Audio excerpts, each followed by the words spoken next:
और हमें अपने माता पिता और टीचरों की आज्ञा का पालन करना चाहिए।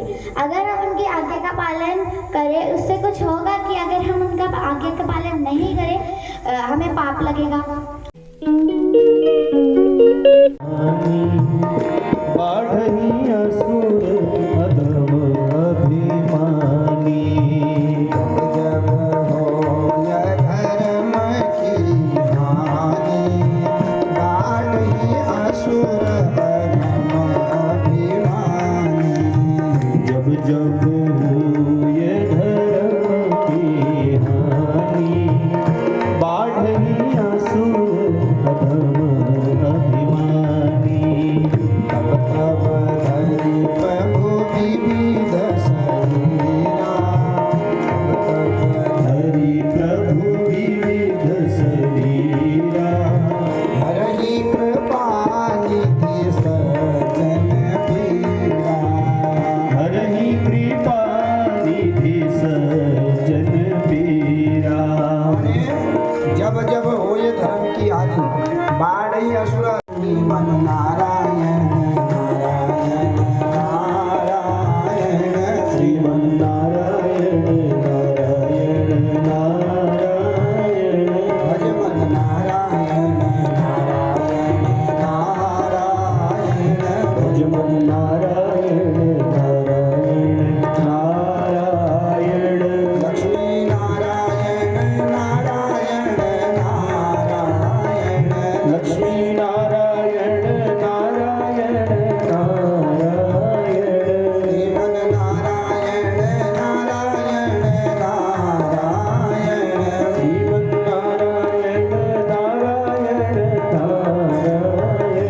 भगवन नारायण नारायण नारायण।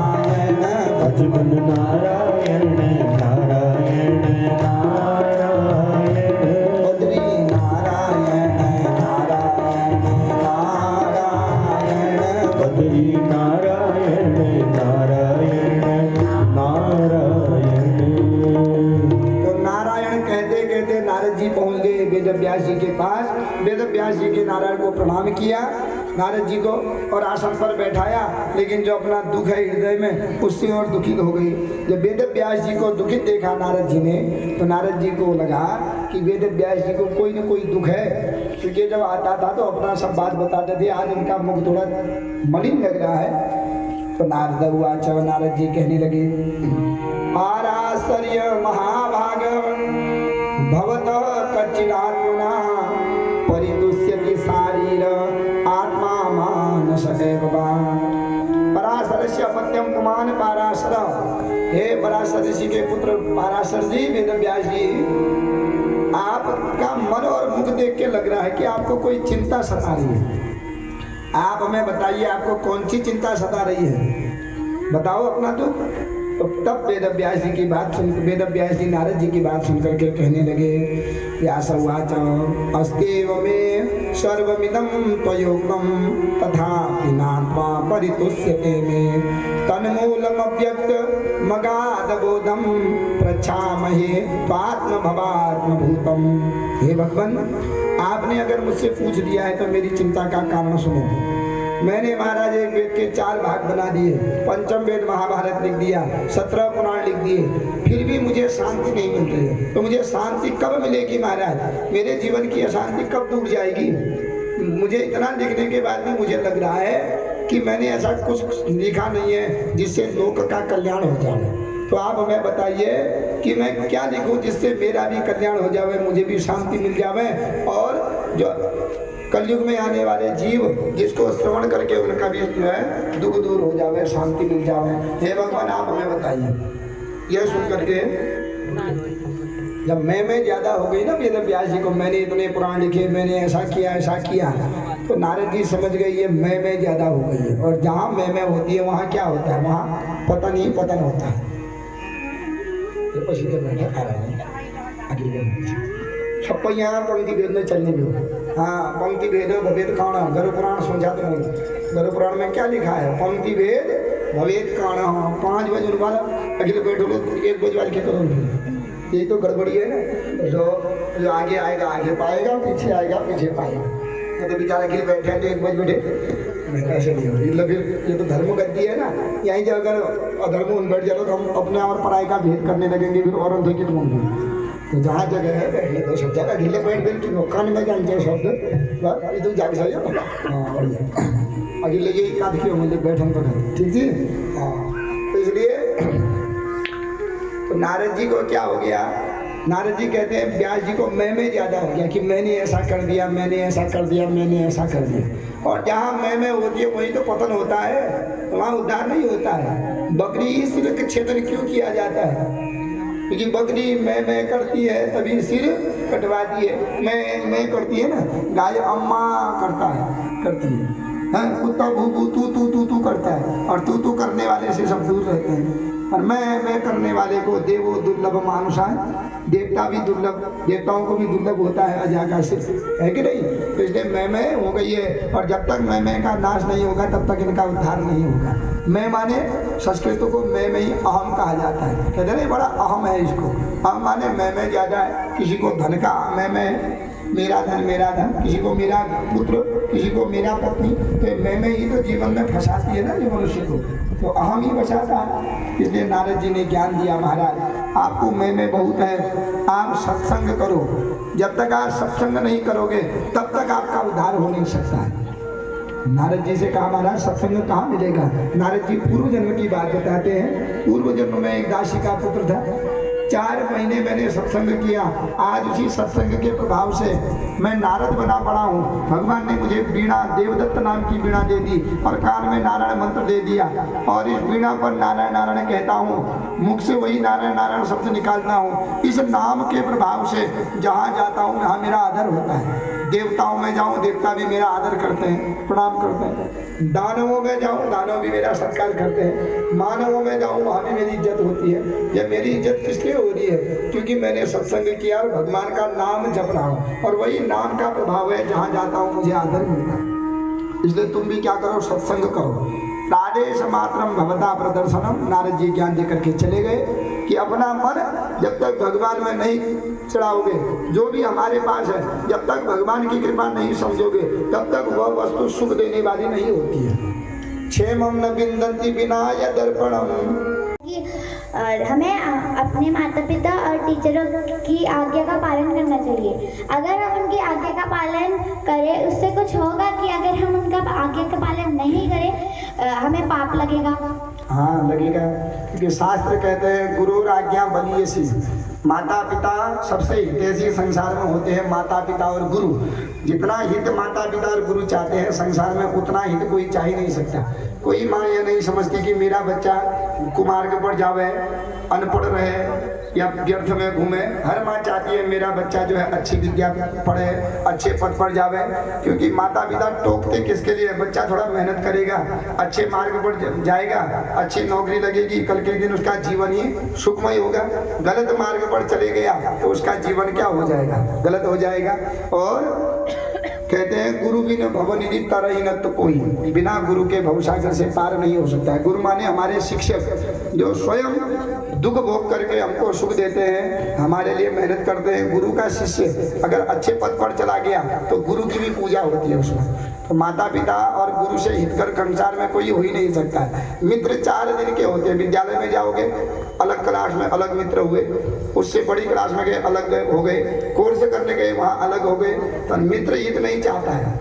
जब तक पैसा होगा मित्र सोचेगा ये खूब पैसे वाला है, खूब इसके साथ यार दोस्ती की जाए, खूब इसका पैसा उड़ाया जाए। और जिस दिन तुम देना बंद कर दोगे, मित्र कहेगा भैया इसके साथ से कोई लाभ ही नहीं है हमको, जिसके साथ कोई लाभ नहीं, कुछ मिल नहीं रहा है, तो इसके साथ मित्रता क्या करना। पर माता पिता जीवन में चाहते हैं कि हमारा बच्चा अगर सुखी रहेगा तो सदा जो है अच्छे मार्ग पर चले। और माता पिता के मार्ग पर बताने से, गुरु के मार्ग पर बताने से संसार में न कोई भ्रमित हुआ है, न कोई आगे को भ्रमित होगा। इसलिए माता पिता गुरु की आज्ञा सर्वश्रेष्ठ कही गई है। ठीक है, धन्यवाद गुरुजी। माही दीदी आपसे प्रश्न पूछना चाहती हूँ। आदरणीय गुरुजी, आपको मेरा सादर प्रणाम। गुरुजी, आपसे मैं एक प्रश्न पूछना चाहती हूँ। मेरी माँ हमेशा कहती है कि हमें सच बोलना चाहिए। क्या सच बोलने से भगवान खुश होते हैं? नहीं, असत्य समपातक पुंजा, रामायण में तुलसीदास जी कहते हैं कि असत्य के समान संसार में कोई पाप नहीं है, नहीं असत्य समपातक पुंजा। आज हमने एक झूठ बोल दिया, उस झूठ को छिपाने के लिए कल को 2 बोलने पड़ेंगे, परसों 3 बोलने पड़ेंगे। धीरे धीरे बोलते बोलते क्या होगा, एक दिन हमारा जीवन ऐसा होगा कि पूरा असत्यमय हो गया। पूरा झूठ बोलेंगे तो झूठ बोलने से पाप लगता है, संसार में अधर्म हुआ झूठ बोलना भी। इसलिए प्रियम बुरियात, सत्यम बुरियात, प्रियम बुरियात, न बुरियात असत्यम अप्रियम नीति कहती है। सत्य बोलना चाहिए, प्रिय बोलना चाहिए, और कभी भी ऐसा जो है असत्य नहीं बोलना चाहिए कि जिससे मनुष्य की मर्यादा नष्ट हो जावे। तो इसलिए सदा सत्य का ही पालन करना चाहिए। पृथ्वी सत्य पर ही टिकी हुई है, असत्य पर नहीं टिकी हुई है। असत्य पर अगर टिकती तो आज कौरवों का वंश बहुत आगे बढ़ता है। पांडव सत्य पर चले, 5 ही थे, लेकिन आज पांडवों का ही वंश बढ़ रहा है। राजा परीक्षित की कथा आ रही है, नहीं तो युधिष्ठिर जो है उनके पुत्रों की, कौरवों की कथा आती, धृतराष्ट्र के पुत्रों की कथा आती। असत्य पर चले 100 थे, तो असत्य पर चलने के कारण क्या हुआ, 100 के कौरवों का नाश हो गया है। इसलिए ये तो धर्मस्तत्व जय, जहाँ सत्य है भगवान भी उसी का साथ देते हैं और सत्य की जीत होते हुए आई है। ठीक है, धन्यवाद गुरुजी।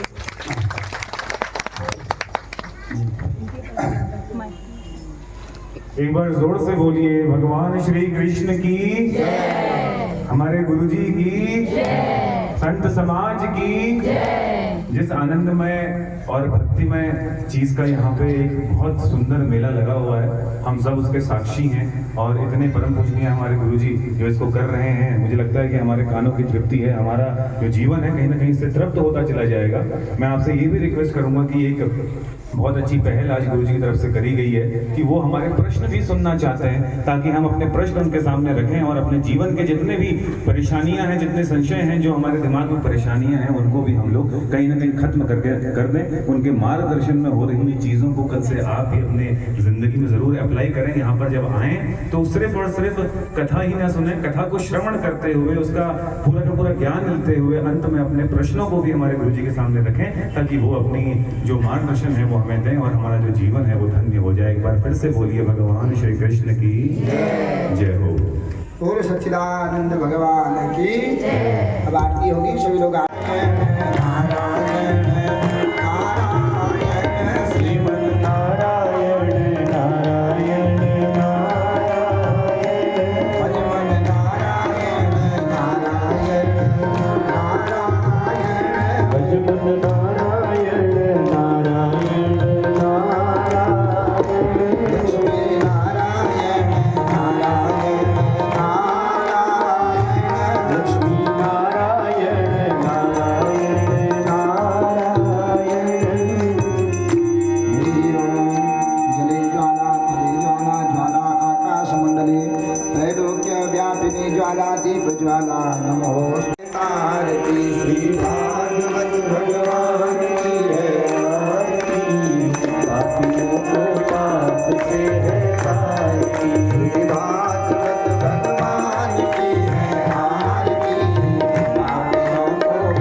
करनी ये दुख हरनी, ये सुख करनी ये दुख हरनी, ये सुख करनी ये दुख हरनी, ये सुख करनी ये दुख हरनी। श्री मधुसूदन की आरती,